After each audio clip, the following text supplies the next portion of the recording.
Welcome back to lesson 4 of our journey through Ezra and Nehemiah. In our chapters for this lesson, we see that despite the opposition, dangers and setbacks in the rebuilding work in Jerusalem, God still sits on the throne. In the end, all people, things and circumstances are in his hands. So when the time is right, King Darius gives God's people the authority to continue the temple work. He also gives provision for the work and equips Ezra with everything he needs to lead the people well in Jerusalem. The final completion of the temple must have felt like a huge achievement for all the people. I remember an achievement in my own life that felt particularly significant. I'd gone back to university as a mature student in my 30s and graduated with a first-class honours degree. At the time, I was elated because it felt like an endorsement of all the hard work I'd put in.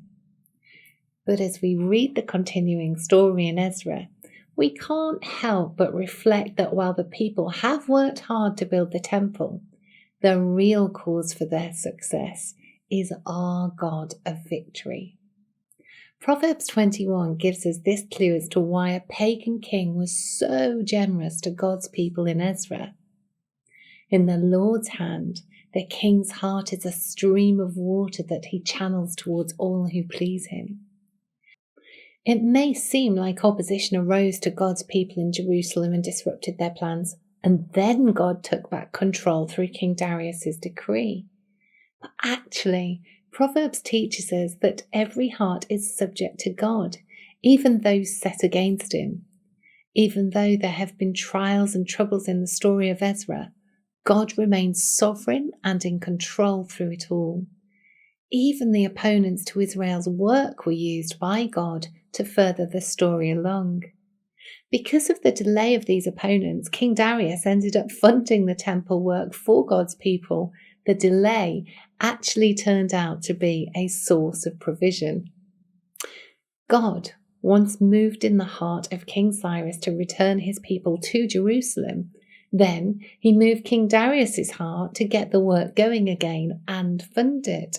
These were foreign kings and with their own set of gods and beliefs, and yet their hearts were open before God to be directed as he saw fit. And that is the God we belong to. He has all the power, might, and authority. Nothing can stand against him or his plans. He truly is the God of victory.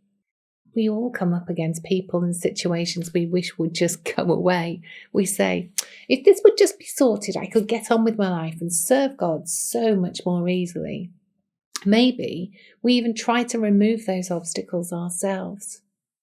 The encouragement of Ezra and Proverbs is that actually everything is subject to God, even our trials and problems.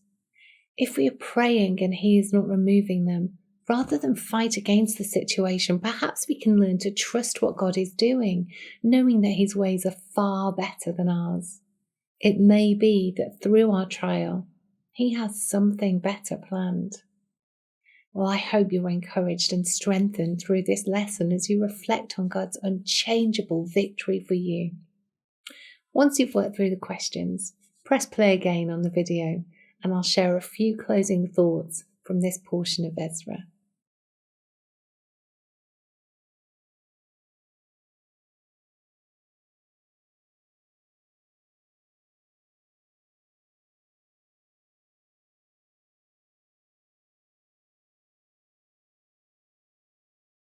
We've talked in earlier videos in this series about building our lives for God, and that everything we do contributes to the temple we are building within our heart, our character, and our actions. Haggai is a name that comes up a few times in the book of Ezra. He was one of the prophets in Jerusalem who helped to lead the people. In his book in the Bible, we read of a certain problem when the temple wasn't yet quite finished. God said to the people their crops were failing and possessions were wearing out because of my house, which remains a ruin, while each of you is busy with your own house. The people got distracted from building God's temple because they were too busy building their own homes. They had their priorities mixed up, not wanting to invest in the things of God for fear of not getting everything they wanted for themselves. In Matthew chapter 6, Jesus taught, "Do not worry, saying, 'What shall we eat?' or 'What shall we drink?' or 'What shall we wear?' For the pagans run after these things, and your heavenly Father knows that you need them. But seek first his kingdom and his righteousness, and all these things will be given to you as well." As the people in Jerusalem learned, when we prioritize God and seeking and knowing him, our lives are enriched and our needs are met. It's when we try to protect our own kingdom and hold tightly onto it that we struggle and find that we never have enough. As Haggai explained to the Israelites who neglected God's temple, you eat, but you never have enough. You drink, but you never have your fill. You put on clothes, but you are not warm. You earn wages, only to put them in a purse with holes in it. Our fulfillment comes not when we try to meet our own needs and build our own kingdom, but when we prioritize God and seeking his kingdom. He is the God of victory who can and will give us all we need faithfully and without fail. Ezra is a great example of this.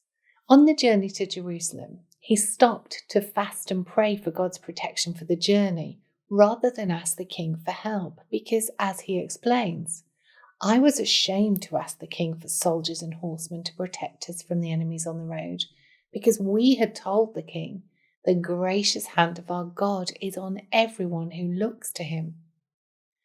It's not wrong to ask others for help, but clearly Ezra's priority was God's reputation and honouring him rather than just looking after his own self and meeting his own needs through his own means and initiative. His faith in God allowed him to step out of his comfort zone and take the dangerous journey to Jerusalem without the king's guard. It's in this portion of the story that we find out about a group of people who were unwilling to leave their comfort zones. When Ezra looked at the people who had left Babylon with him, he discovered no Levites had joined them. Now, the Levites were the tribe of Israel set apart to serve in the temple. Apparently, every single one of them preferred to stay in Babylon, an enemy nation where they had grown comfortable. They had built homes, lives, and families there. In essence, they had built their own kingdoms and didn't want to risk what they'd built by stepping out in faith in God. We all live in this world, enjoying family life, our work and our homes, developing different skill sets and achieving various things. None of this is wrong. This world is a gift from God for us to explore.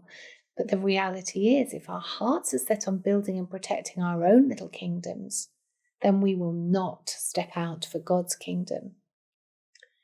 It's only when we are seeking God's kingdom first that we will take risks for it and leave our comfort zones to serve others, reach the lost, and bring God glory. And as scary as this can be, we can develop the same resilience as Ezra, who knew with confidence that God's hand was upon him. And when God comes first, our whole lives and the lives of our loved ones, we feel the benefit of our good shepherd's moment by moment love, provision, and presence.